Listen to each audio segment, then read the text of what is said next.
Oke, Mas. Jadi seperti yang udah saya sampaikan sebelumnya itu ya, Mas ya. Saya kontributor tetaplah begitu di suara.com, tapi memang khusus untuk wawancara aja. Jadi formatnya nanti ya tanya jawab gitu. Kalau Mas Heri udah lihat yang sebelum-sebelumnya saya lakukan sama gitu ya. Nah, untuk yang ini kebetulan kan memang di Pekalongan beberapa waktu lalu ada banjir rob lumayan gede ya, Mas. Saya dikirimi beberapa video itu. Seperti yang sudah diprediksi Mas Heri akan terjadi dan memang terjadi gitu ya. Dan mungkin kita mulai dengan pertanyaan yang sudah kita susun itu ya bersama ya, Mas ya. Bukan hanya Pekalongan sebagai satu kasus aja, tapi pesisir pantai utara begitu ya, Mas. Nah, barangkali pertanyaan pertama saya itu kapan ya Mas Heri mulai melakukan penelitian ini gitu ya? Ini kan kemudian sebelumnya di Jakarta, ya kan? Nah, bisa cerita sedikit bagaimana Mas Heri? Ya, jadi saya pertama kali ikut meneliti land subsidence itu tahun 1997, Mbak ya. Waktu itu saya masih mahasiswa sebenarnya, jadi ikut dosen melakukan akuisisi data untuk riset penurunan tanah. Nah, saya ikutan. Nah, awalnya karena ingin rame-rame aja sama teman-teman gitu ya. Diajakin dosen waktu itu ke Jakarta. Nah, ngukur tahun 97. Dan pengukuran subsiden atau penurunan tanah itu kan dilakukan per tahun. Jadi tiap tahun kita ke sana. Sampai akhirnya saya lulus, kemudian tidak nyari kerja karena ditawarin ya sudah kamu di kampus aja gitu ya.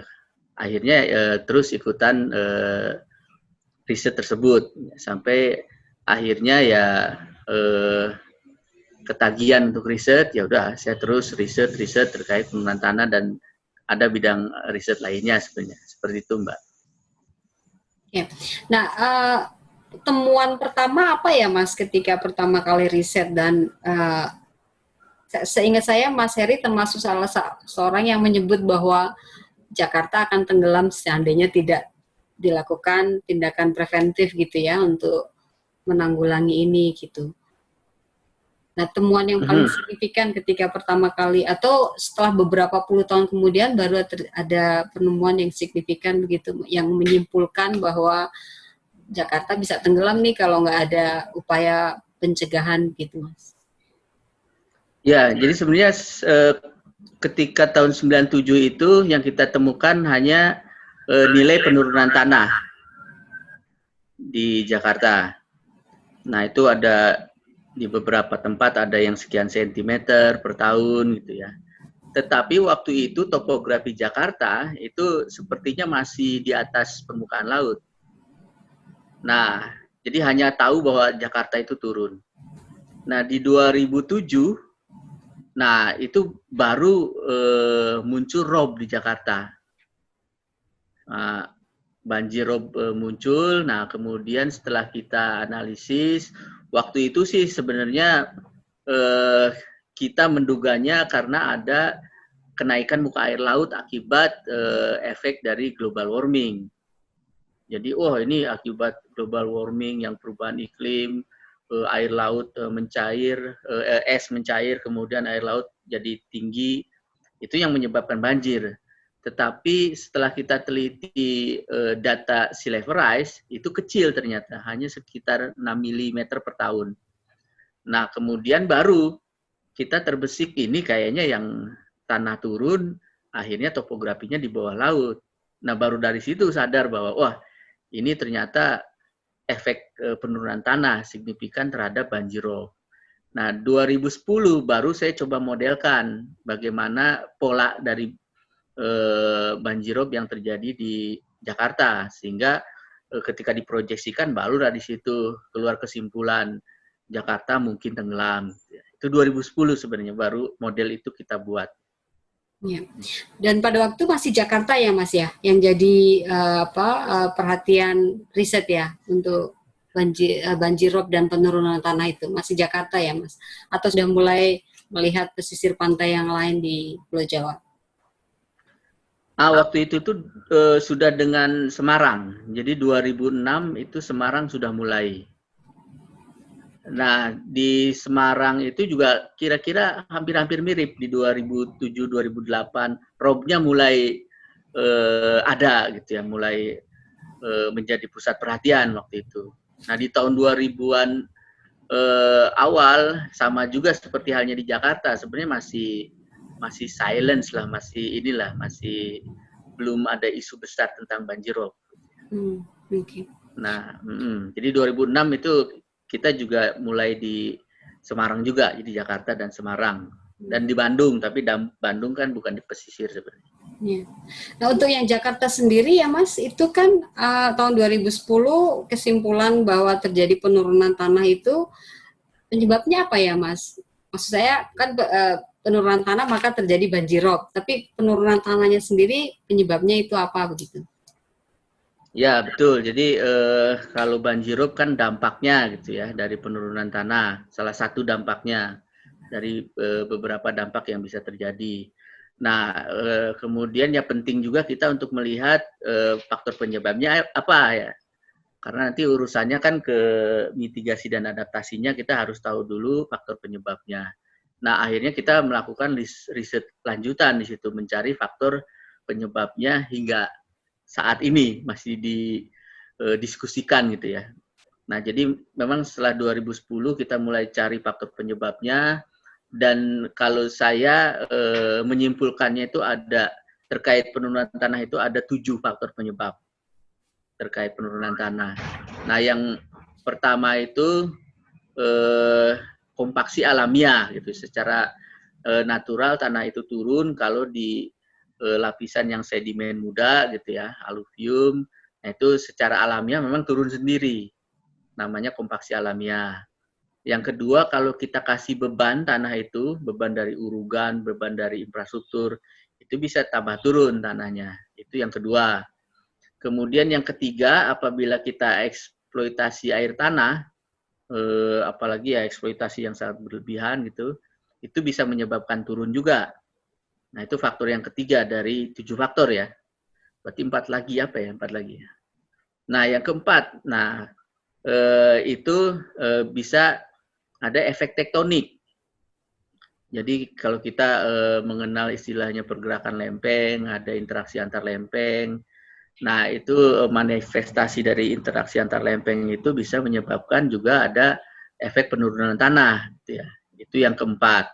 Nah, kemudian saya menemukan lagi faktor yang kelima itu eksploitasi di minyak dan gas. Nah, jadi itu juga ketika minyak dan gas dieksploitasi, itu menyebabkan tanah juga turun. Tetapi nanti kita lihat kasus di Jakarta kan tidak ada eksploitasi minyak dan gas, berarti faktor itu tidak ada gitu ya. Tapi kalau faktor secara generalnya, ya itu harus dimasukkan dulu gitu ya. Eksploitasi minyak dan gas sebagai faktor yang kelima. Kemudian yang keenam itu faktor eksploitasi geotermal serta tambang bawah permukaan. Nah, itu juga menyebabkan turun meskipun tidak terlalu besar turunnya gitu ya. Untuk yang eksploitasi geotermal, tapi kalau tambang bawah permukaan juga relatif cukup besar juga bisa turunnya. Dan yang terakhir itu urusannya dengan pengeringan lahan gambut. Nah, jadi ketujuh faktor tersebut itu sebagai faktor yang menyebabkan penurunan tanah. Nah, di wilayah-wilayah tertentu dimungkinkan tidak semua faktor itu ada gitu ya. Jakarta gambut tidak ada gitu ya. Migas tidak ada gitu ya. Tapi mungkin ada di satu tempat yang semua faktornya itu ada gitu ya. Bisa saja dimungkinkan seperti itu. Nah, kalau di Jakarta sendiri kontribusi terbesar dari mana ya Mas?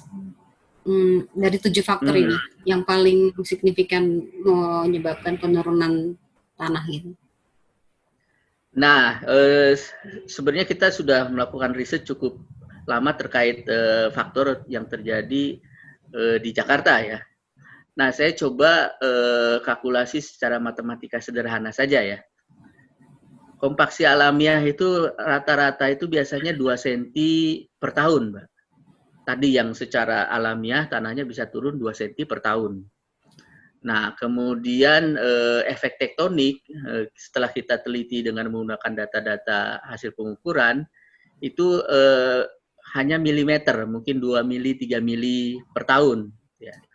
Berarti kalau kompaksi alamiah 2 cm tambah taruhlah 3 mili atau 5 mili berarti 2,5 cm si penurunan terjadi. Nah, kalau kita lihat di Jakarta itu ada yang turun sampai 20 cm. Atau sekarang itu kita ambillah rata-rata penurunannya itu 10 cm. Nah, berarti kalau tadi bicara kompaksi alamiah 2 cm, faktor tektoniknya 5 mili gitu ya, atau setengah senti.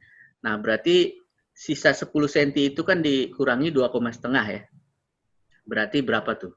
7,5. Nah, 7,5 cm itu dari mana gitu ya. Nah, berarti kita cari lagi faktor yang lainnya. Nah, ketika di sana gambut tidak ada, kemudian migas tidak ada, geotermal tambang bawah permukaan tidak ada, berarti yang 7,5 itu akibat eksploitasi air tanah. Nah, kalau kita tadi persentasekan totalnya 10, berarti 7,5 itu berarti 75%. Nah, hitungan matematika sederhananya seperti itu. Jadi ketika ditanya faktor dominannya apa, air tanah, eksploitasi air tanah. Berapa persen? Ya kira-kira di situlah, di angka 70%-an. Nah, tetapi masih diperdebatkan juga oleh para peneliti yang lain gitu ya. Ya unik lah di Indonesia, unik lah. Kalau di luar negeri udah tidak ada lagi perdebatan sebenarnya. Ya, kalau dari angka-angkanya sebenarnya kan hampir pasti ya Mas, kontribusinya kan jelas cuma 7 faktor. Dan beberapa faktor tidak ditemukan di Jakarta. Terus dari penelitian alami dan tektonik juga jelas tadi.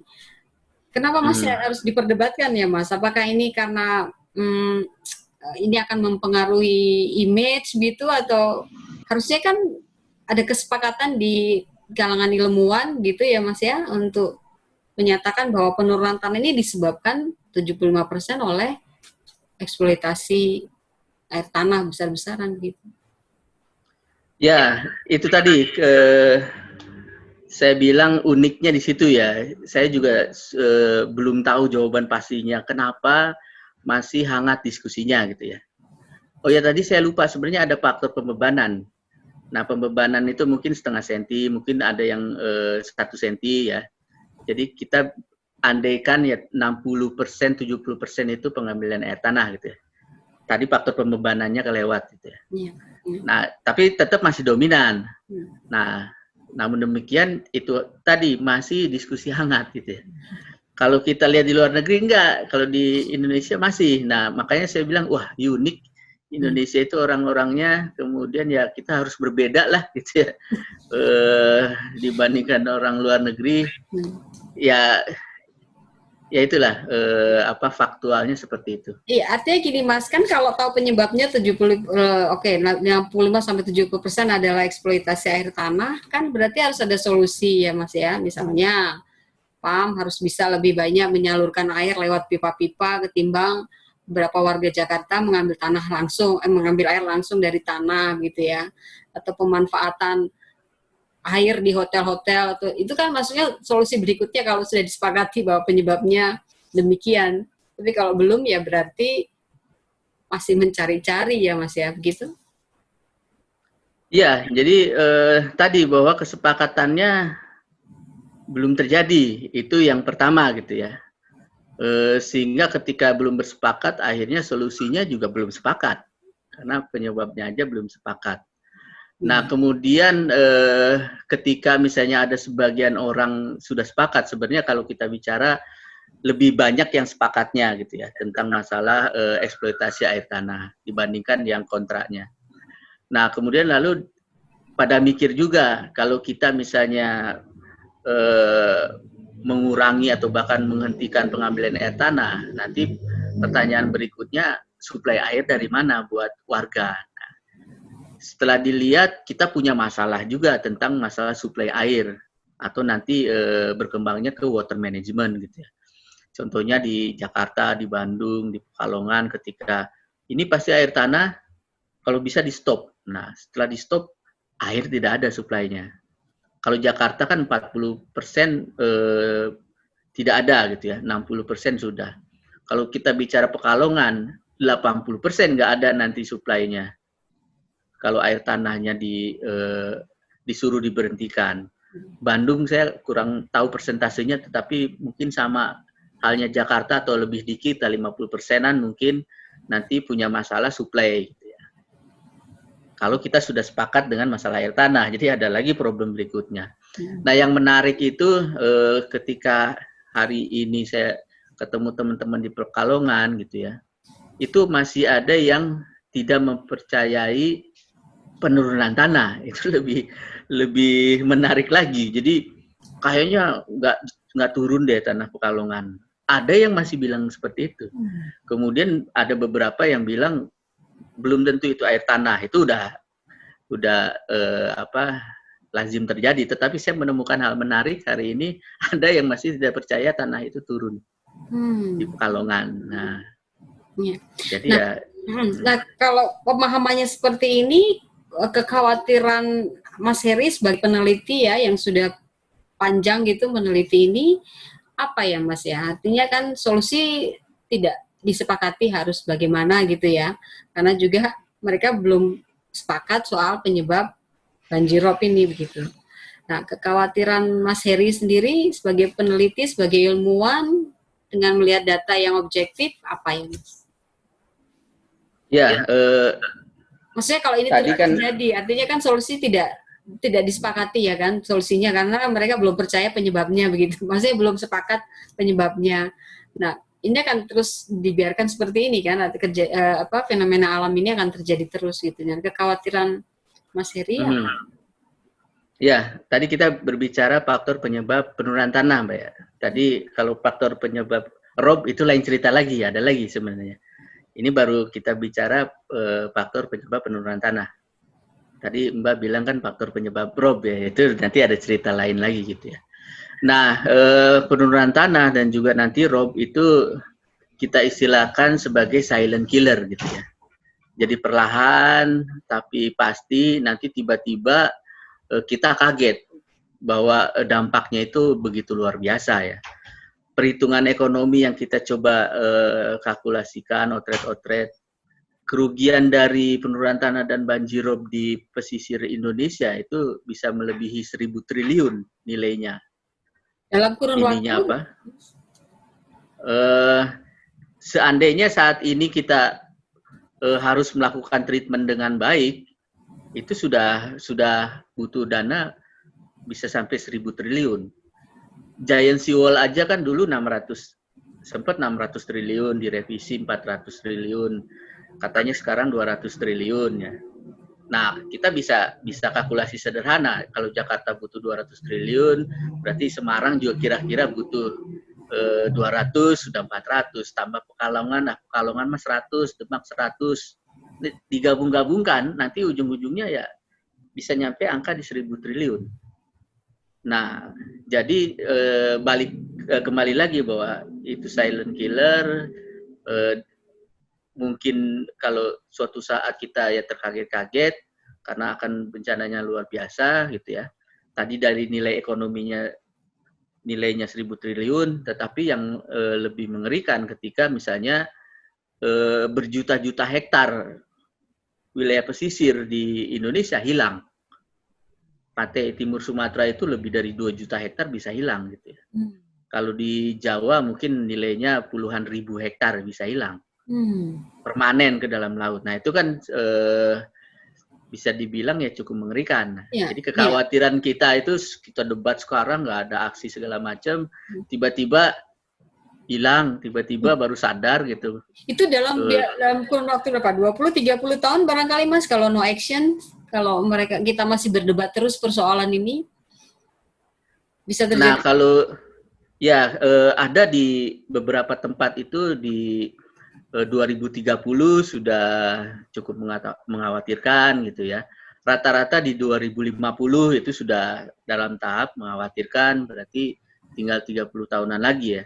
Contohnya misalnya di Jakarta sekarang sudah sekitar 98 8.000 hektaran sebenarnya sudah terdampak gitu ya. Kemudian nanti bisa berkali lipat di 2050 gitu ya.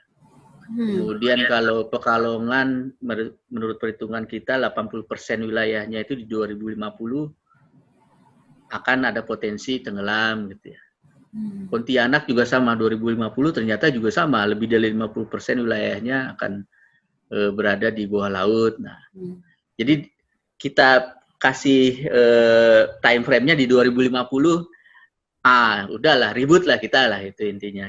Ekonomi gitu. Nah, itu kita juga sebagai peneliti tertantang juga, bagaimana nih bahwa ini jangan asal ngomong kita, udah itu sawit itu yang keladi, udah nggak usah ada sawit. Tidak semudah itu gitu. Nah, akhirnya